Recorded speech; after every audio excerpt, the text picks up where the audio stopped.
नमस्कार दोस्तों, कैसे हो आप सब।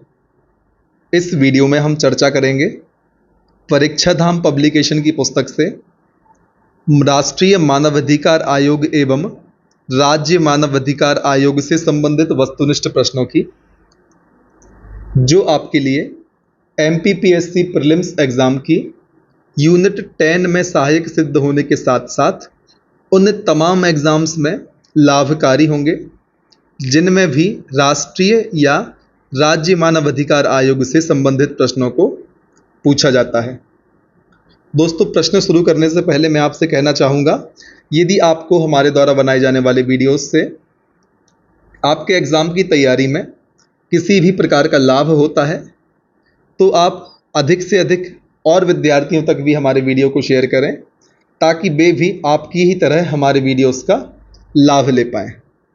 तो चलिए शुरुआत करते हैं प्रश्न क्रमांक 1 से। राष्ट्रीय मानव अधिकार आयोग किस प्रकार का प्राधिकरण है? तो दोस्तों, आपसे यहाँ पर राष्ट्रीय मानव अधिकार आयोग की प्रकृति के बारे में पूछा जा रहा है कि राष्ट्रीय मानव अधिकार आयोग किस प्रकृति की संस्था है या निकाय है। तो दोस्तों, हम सभी जानते हैं राष्ट्रीय मानव अधिकार आयोग एक सांविधिक निकाय है। दोस्तों, इसका गठन अधिनियम के माध्यम से किया गया था, राष्ट्रीय मानव अधिकार अधिनियम के माध्यम से किया गया था, इसलिए राष्ट्रीय मानव अधिकार आयोग एक सांविधिक निकाय है। ऑप्शन नंबर ए प्रश्न क्रमांक 1 का सही जवाब है। प्रश्न क्रमांक 2, निम्न में से कौन सा एक संवैधानिक संस्था नहीं है? दोस्तों, यहाँ पर 4 विकल्प दिए गए हैं, उनमें से एक विकल्प ऐसा है जिनमें दी हुई संस्था या आयोग एक संवैधानिक संस्था नहीं है, आपको पहचानना है। तो दोस्तों, हम ऑप्शन डी से शुरुआत करते हैं। राज्य का वित्त आयोग। दोस्तों, वित्त आयोग का उल्लेख भारतीय संविधान में किया गया है, इसलिए यह एक संवैधानिक संस्था है, इसलिए ऑप्शन नंबर डी गलत है। लोकसभा का सचिवालय। दोस्तों, यह भी संवैधानिक संस्था है, यह कथन भी गलत है। केंद्र का वित्त आयोग। दोस्तों, केंद्रीय वित्त आयोग भी एक संवैधानिक संस्था है जिसका उल्लेख भारतीय संविधान के अनुच्छेद 280 में किया गया है, इसलिए ऑप्शन नंबर बी भी प्रश्न के अनुरूप गलत है। ऑप्शन नंबर ए मानव अधिकार आयोग। दोस्तों, मानव अधिकार आयोग का उल्लेख संविधान में नहीं किया गया है, इसका गठन अधिनियम के माध्यम से किया गया था। मानव अधिकार अधिनियम या मानव अधिकार संरक्षण अधिनियम के माध्यम से मानव अधिकार आयोग का गठन किया गया था, इसलिए ऑप्शन नंबर ए प्रश्न क्रमांक 2 का सही जवाब है, जिसमें पूछा गया था कि निम्न में से कौन एक संवैधानिक संस्था नहीं है।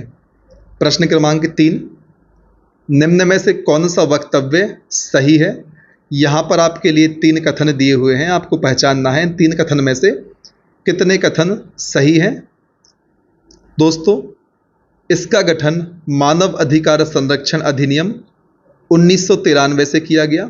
दोस्तों, यहाँ पर इसका से तात्पर्य है राष्ट्रीय मानव अधिकार आयोग। तो दोस्तों, कथन 1 बिल्कुल सही है, क्योंकि राष्ट्रीय मानव अधिकार आयोग का गठन मानव अधिकार संरक्षण अधिनियम 1993 के आधार पर किया गया था। कथन 2 कहता है इसका उल्लेख संविधान में है, तो दोस्तों यह कथन गलत है। मानव अधिकार आयोग का उल्लेख संविधान में नहीं किया गया है। इसके अध्यक्ष का कार्यकाल 5 वर्ष होता है, तो दोस्तों यह कथन भी गलत है। प्रश्न क्रमांक 3 में कथन 1 मात्र ऐसा कथन है जो कि सही है, इसलिए ऑप्शन नंबर ए केवल 1 प्रश्न क्रमांक 3 का सही जवाब है। प्रश्न क्रमांक 4, राष्ट्रीय मानव अधिकार आयोग के अध्यक्ष व सदस्यों का कार्यकाल कितना होता है? तो दोस्तों, हम सभी जानते हैं राष्ट्रीय मानव अधिकार आयोग के अध्यक्ष व सदस्यों का कार्यकाल एक समान होता है, जो कि 3 वर्ष या 70 वर्ष की आयु, इनमें से जो भी पहले हो तब तक होता है, इसलिए ऑप्शन नंबर बी 3 वर्ष या 70 वर्ष जो भी पहले हो प्रश्न क्रमांक 4 का सही जवाब है। अब हम बात करेंगे प्रश्न क्रमांक 5 की। राष्ट्रीय मानव अधिकार आयोग का मुख्यालय कहाँ पर स्थित है दोस्तों? हम सभी जानते हैं राष्ट्रीय मानवाधिकार आयोग का मुख्यालय न्यू दिल्ली में स्थित है, new Delhi. Option number A Delhi प्रश्न क्रमांक 5 का सही जवाब है। प्रश्न क्रमांक 6, राष्ट्रीय मानवाधिकार आयोग के अध्यक्ष और सदस्यों की नियुक्ति जिस समिति की सिफारिश पर की जाती है उसकी अध्यक्षता कौन करता है? तो दोस्तों आपको बताना है, राष्ट्रपति द्वारा राष्ट्रीय मानवाधिकार आयोग के अध्यक्ष एवं सदस्यों की नियुक्ति एक समिति की रिकमेंडेशन या सिफारिश पर की जाती है। तो जिस समिति की सिफारिश पर इनकी नियुक्ति की जाती है उस समिति की अध्यक्षता कौन करता है दोस्तों? तो हम सभी जानते हैं उस समिति की अध्यक्षता भारत के प्रधानमंत्री करते हैं। ऑप्शन नंबर बी प्रधानमंत्री प्रश्न क्रमांक 6 का सही जवाब है।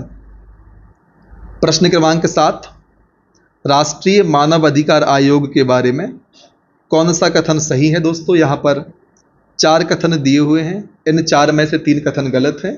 आपको सत्य कथन पर टिक करना है। तो दोस्तों ऑप्शन नंबर ए, आयोग के अध्यक्ष और सदस्यों की नियुक्ति प्रत्यक्ष रूप से राष्ट्रपति के द्वारा की जाती है।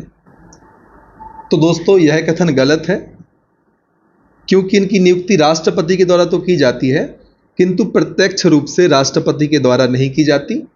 राष्ट्रपति प्रधानमंत्री की अध्यक्षता वाली एक समिति की सिफारिश पर इनकी नियुक्ति करता है, इसलिए कथन एक गलत हो जाता है, क्योंकि इसमें कहा गया है कि राष्ट्रपति द्वारा इनकी नियुक्ति प्रत्यक्ष रूप से की जाती है। लेकिन दोस्तों ऐसा नहीं है, राष्ट्रपति एक समिति की सिफारिश पर राष्ट्रीय मानवाधिकार आयोग के अध्यक्ष एवं सदस्य की नियुक्ति करते हैं, इसलिए कथन एक या कथन ए गलत है।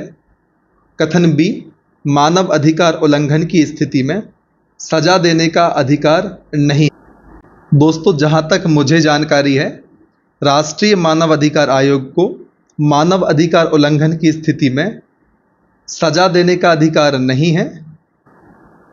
आयोग का कार्य सिफारिश या सलाहकार के रूप में होता है।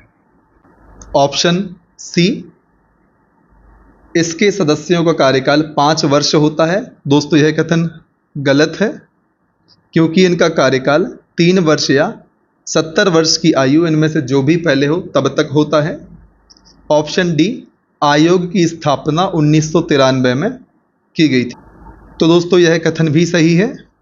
मेरे हिसाब से दोस्तों ऑप्शन नंबर बी एवं ऑप्शन नंबर डी दोनों कथन सही हैं। चूंकि इस पुस्तक में सिर्फ ऑप्शन नंबर डी को आंसर माना गया है, इसलिए फिलहाल हम ऑप्शन नंबर डी इसको प्रश्न क्रमांक 7 का सही जवाब मानकर चलते हैं। ध्यान रखिए दोस्तों, मानव अधिकार उल्लंघन की स्थिति में राष्ट्रीय मानव अधिकार आयोग को सजा देने का अधिकार नहीं है। इस हिसाब से ऑप्शन नंबर बी भी सही रहता है। प्रश्न क्रमांक 8, राष्ट्रीय मानवाधिकार आयोग के अध्यक्ष की नियुक्ति वाली चयन समिति में इनमें से कौन शामिल नहीं होता है दोस्तों?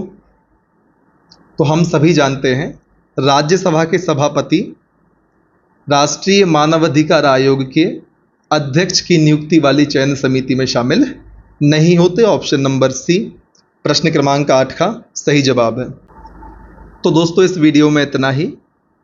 यदि आपको हमारे द्वारा बनाए जाने वाले वीडियोस से आपके एग्ज़ाम की तैयारी में आपको किसी भी प्रकार की सहायता मिलती है तो आप अधिक से अधिक संख्या में हमारे वीडियोस को लाइक करें। ऐसे विद्यार्थियों तक शेयर ज़रूर करें जिनको हमारे वीडियोस से उनके एग्ज़ाम की तैयारी में उनको सहायता मिल सकती है। आप हमारे चैनल को सब्सक्राइब करें, साथ ही साथ बेल आइकन भी प्रेस करें ताकि आने वाले समय में जितने भी वीडियोस हम अपने चैनल पर अपलोड करते हैं उनके नोटिफिकेशन आपको तुरंत प्राप्त हो जाएं। दोस्तों डिस्क्रिप्शन बॉक्स में हमने अपने टेलीग्राम चैनल की लिंक आपको प्रोवाइड की हुई है। आप उस लिंक के माध्यम से हमारे टेलीग्राम चैनल से जुड़कर हमारी इस सुविधा का लाभ भी ले सकते हैं। तो दोस्तों बने रहिए हमारे साथ, तब तक मत रुकिए जब तक कि आपको आपकी मंजिल प्राप्त नहीं हो जाती। जय हिंद।